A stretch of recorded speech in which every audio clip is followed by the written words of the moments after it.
Hello and welcome to Fearless DIY Music. My name is Tristan Lass, and today we're going to be making a 2-channel amp switcher, just a foot switch that will have 2 of these inside of it so that you can switch your clean to dirty and turn your reverb on and off.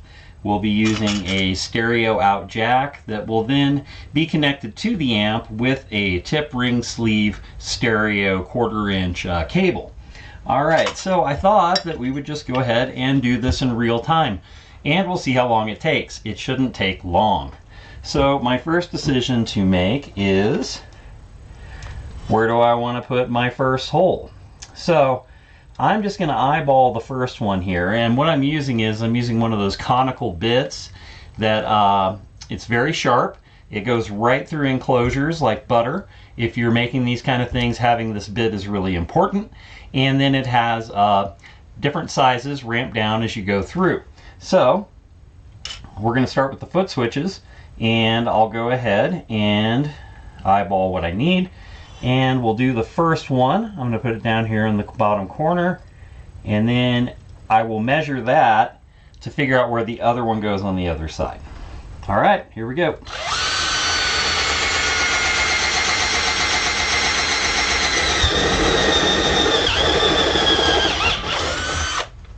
Okay, we'll go one size up and take a look. Alright, there will be metal shavings, be warned. Alright, we have to go one more size.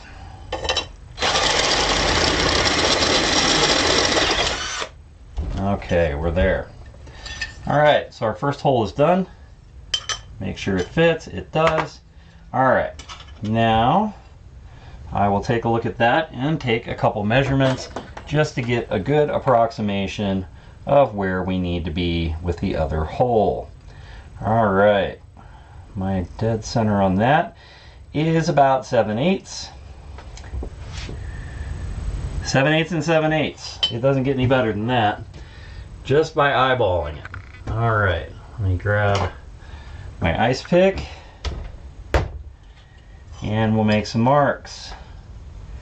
Approximately 7/8 in. So go to about there. Make a little mark. Okay, and then 7/8 up in the other corner.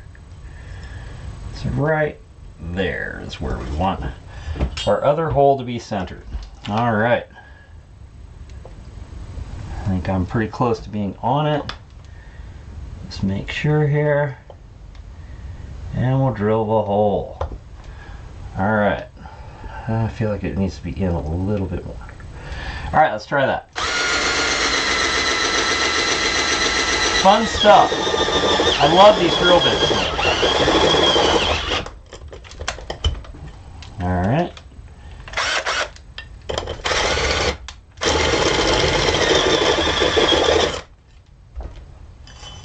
Alright, we need to go in a little bit more, and there we go. All right, so just taking a look at that, we've got our 2 holes for our 2 foot switches. All right, so conventional wisdom, or what these usually look like, is that I'll put my stereo jack right there. Okay, go ahead and get my brush here, clean off the workspace. I'll get those metal shavings off the floor later. As I said in one of my other workbench videos, I normally clean as I go a lot more, but since I'm doing this in the interest of time, we're just going to rock it out. So we've got our foot switches drilled. Now we'll do our stereo jack.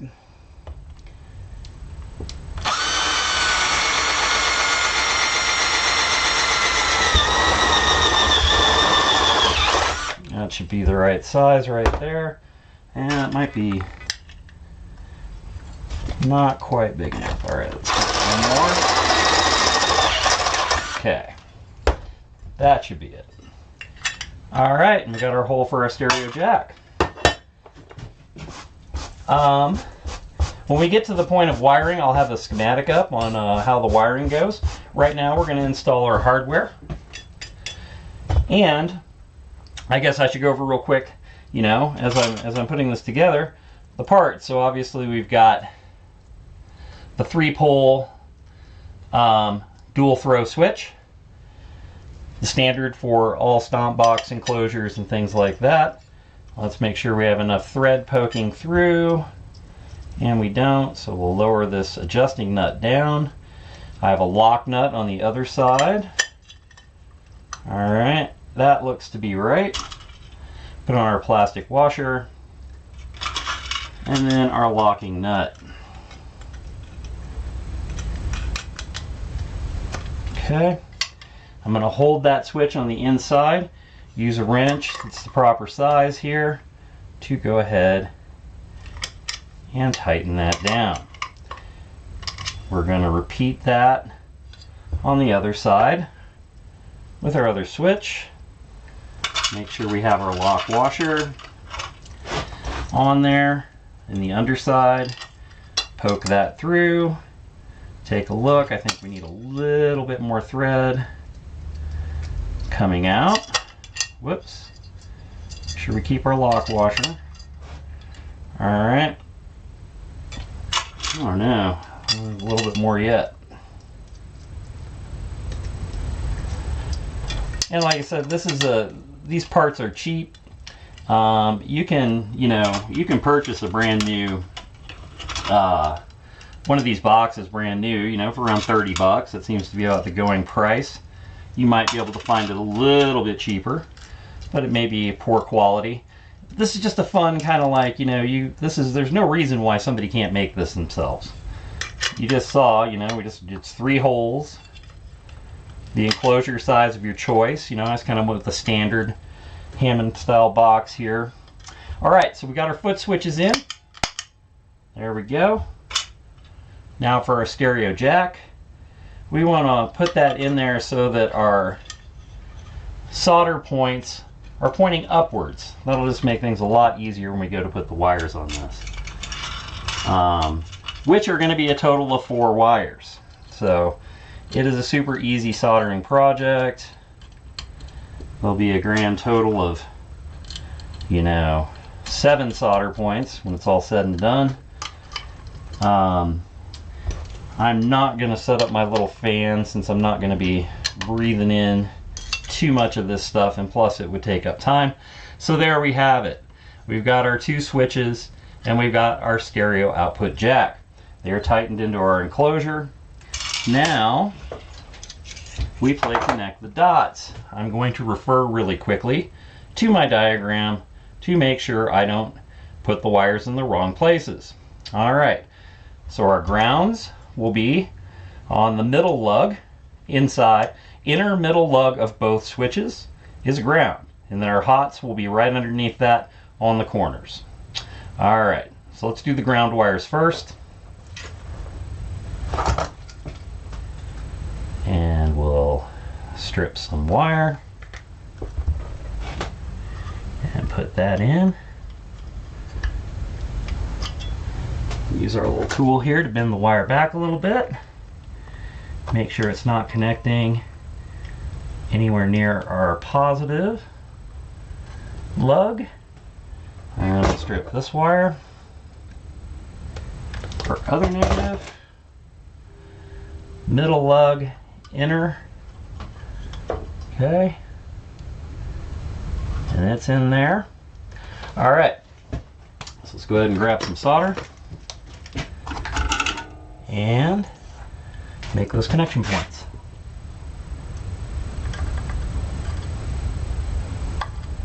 Okay, number 1. Number 2. Check them, make sure that took. Those are fine. Alright, now we'll trim our wires down and go ahead and bring those to ground. You don't want to, you don't have to be super crazy and, too fastidious with this. I mean, this is there's not much in this box. There's not much to go wrong. But I still like to keep things kind of neat. So we will go ahead and pop those in from underneath. And get those into our connection point.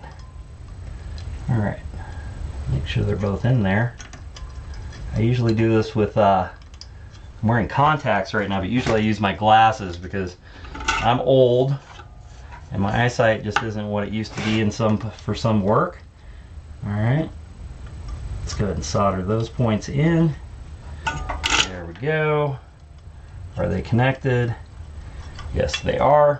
At this point, I keep these jacks laying around just to pop through there, make sure that my wires are cleared and clean. So right there, we got our 2 ground points.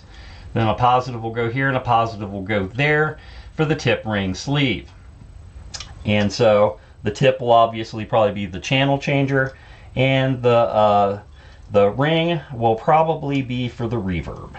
All right, so let's slap some more wires in for those 2 connections. Strip that one, go into the opposite side here, put my positive in, make sure I get that actually into the lug. Are you going to go in there for me? Like I said, I should have worn my glasses instead of using contacts today. Alright, there we go. Whoops, I had it. See, this is the danger. The danger of working live without a net on camera. Alright, I'm just going to get that soldered in real quick so that the wire doesn't flop around on me. Alright, I think that got it. Yep, that's a good connection. Let's do the other one. Like I said, it's a lot easier once you have one side in, because then your wire's not flopping around on you. We'll go ahead and get this one soldered.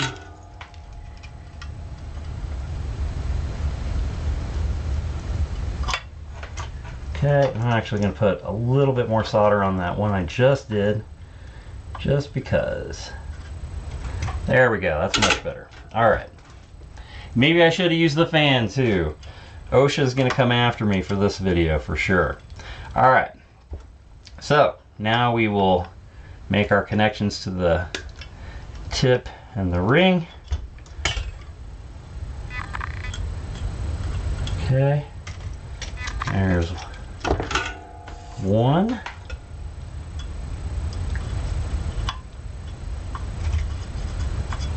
Yeah, I really should have used the fan.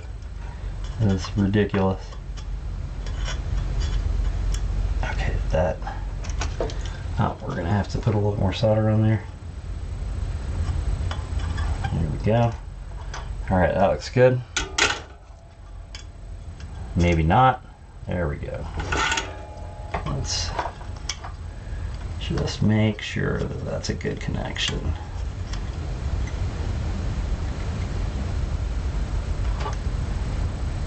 Okay, got that.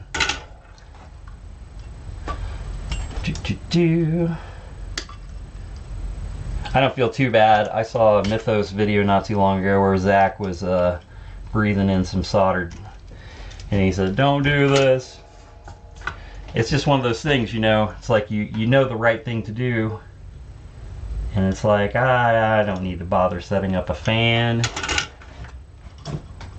Alright, we got all our connection points. We will test really quick just to see how that jack looks. That jack looks free and clear. It should look like that on the inside. And that's how you make an amp switching box, basically. Super easy. You got your 4 wires, your 2 switches, and your single stereo output jack, and you will have that beautiful little box to hook up to your amplifier. Alright, well, thank you so much for watching. Please hit the subscribe button if you made it this far. I hope that this little tutorial from the bench helps. Like I said, I kept the schematic up just so that you'll be able to do this easily yourself, but I thought it'd be neat just to kind of see the actual box being constructed and how quick it can be just to make one of these. There's no reason not to make one of these, and then you have the satisfaction of knowing, hey, I did it myself. Alright, please hit the subscribe button, hit the like, share, and leave a comment. And you can also berate me for breathing in all that solder smoke. Alright, take care, and we'll see you next time.